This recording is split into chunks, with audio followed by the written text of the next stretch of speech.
to apply?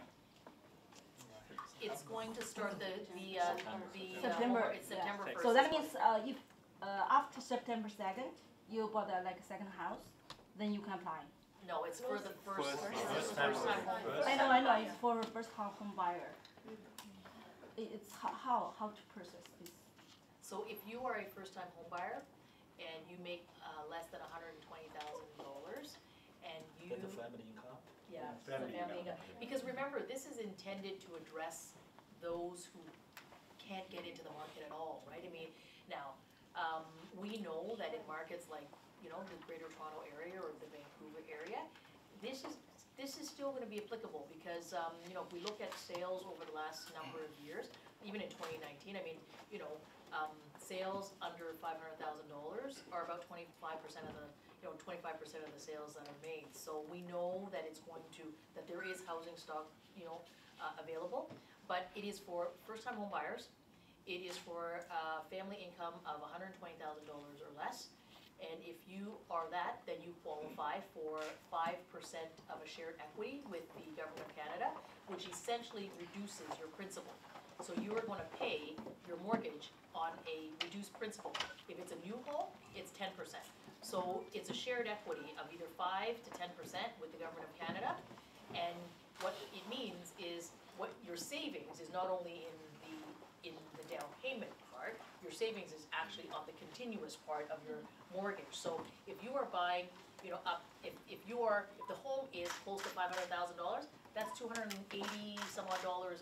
Let's just say, let's say $280 a month.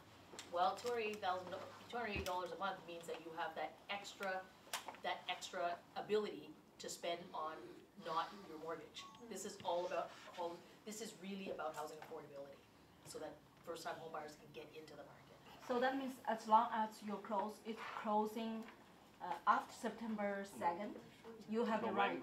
No. 11月份是这个是9月2号开始申请，然后所有的房子在11月1号以后竣工的都符合申请条件。如果second house 呢 No. First time buyer. First time home. The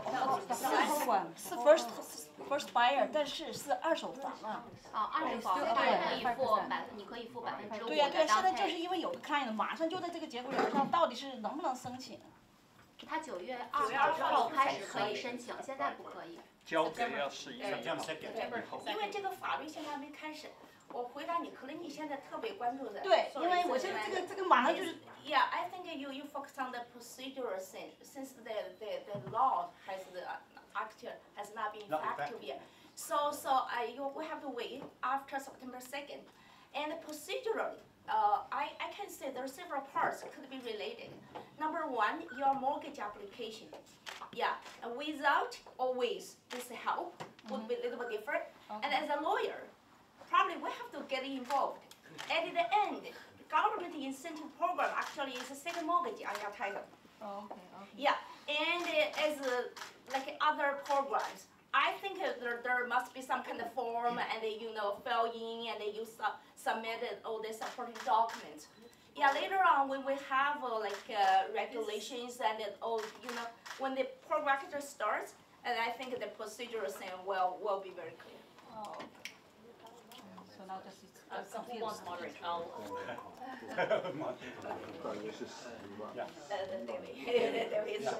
Next question. Yes.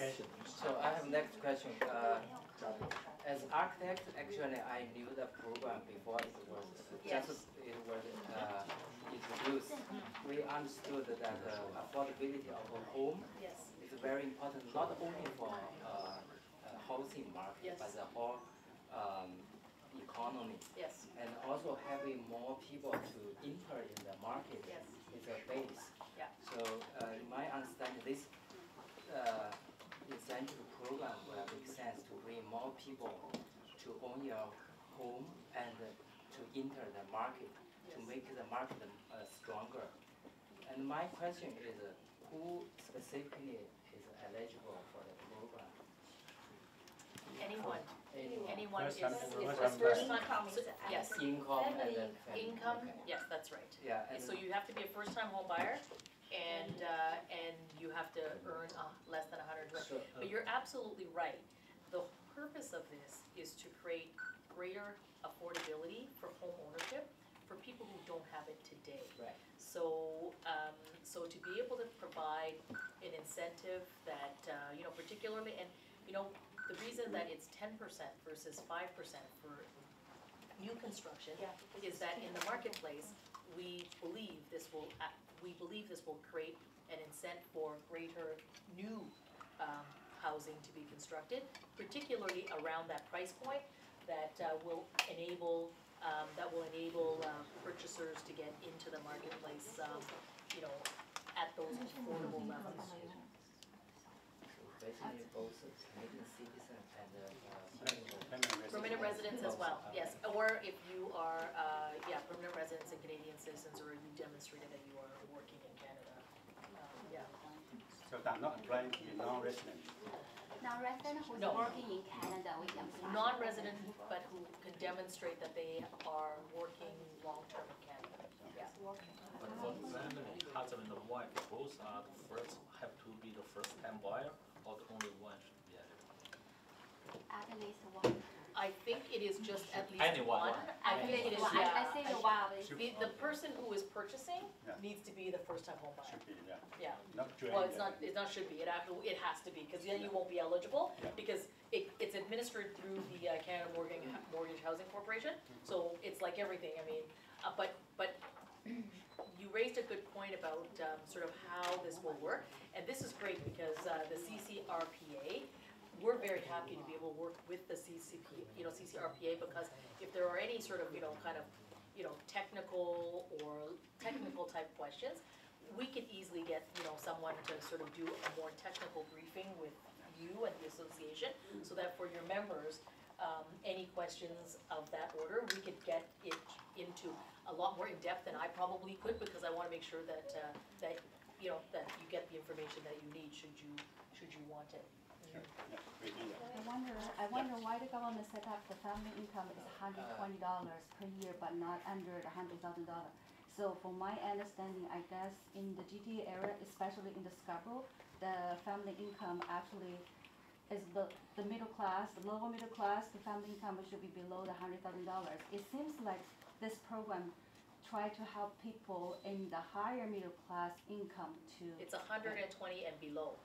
Yes, I know, Yeah, but maximum because for today's mortgage in program, 100 if still, a family income, I know is included, but it seems $120 family income, they could get a mortgage like $600. Not very hard for them to buy the first house.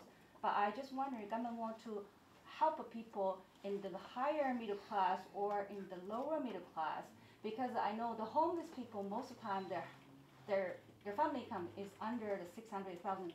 So I don't know if this So- program try to help those people or try to help, So the this people. program is one part of the National Housing Strategy. So when I started and we talked about the National Housing Strategy, the National Housing Strategy is a $55 billion program. And as part of that, we are going to increase, we're gonna increase the stock of housing availability for people who are lower income. We are going to tackle chronic homelessness.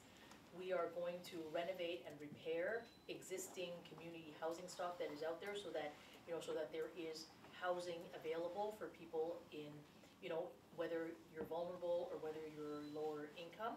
And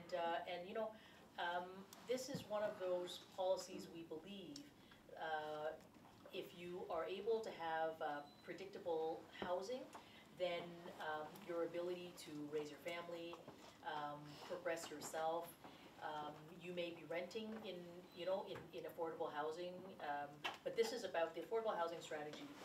The National Housing Strategy is about being able to increase the housing options and inventory that is out there across Canada. So it's both, right? I mean, so the first-time home buyer is intended for home buying. It is intended for someone who has income of 120 or less. And you're right, in there, the calculations will have to be done about whether or not an individual indeed has the income necessary to be able to afford getting into their first home.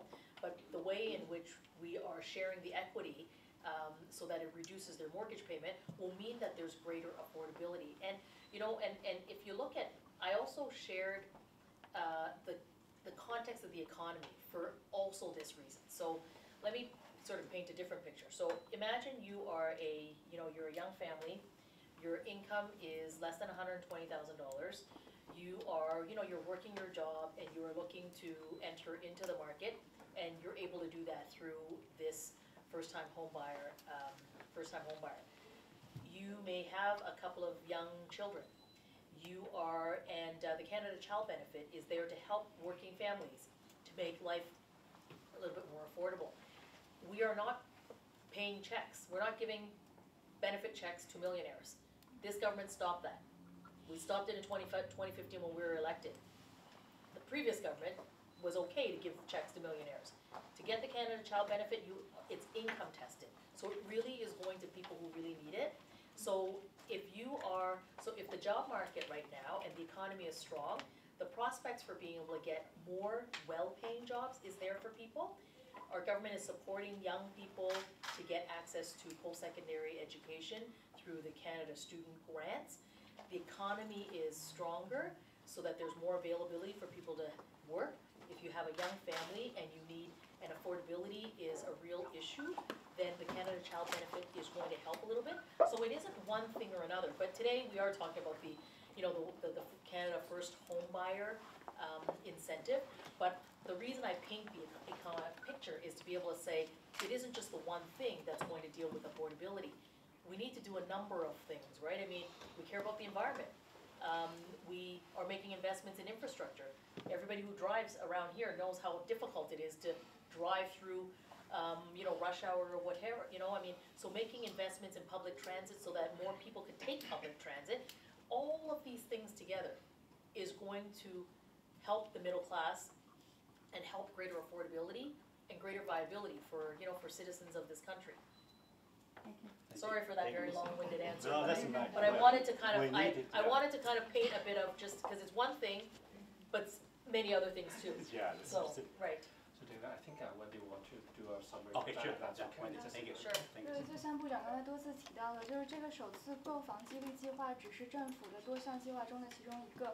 我们的政府从2015年开始执政以来，就把这个向更有钱的人